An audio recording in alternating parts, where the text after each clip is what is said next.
Hello everyone, here is how to set up VS Code for C++ development. First we need to install two plugins.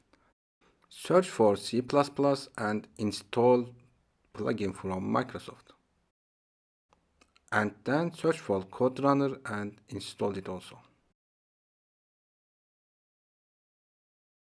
And in the extension settings of CodeRunner extension, I suggest to select Run in Terminal and Save File before Run options, because you may forget to save the file and you can encounter some weird errors.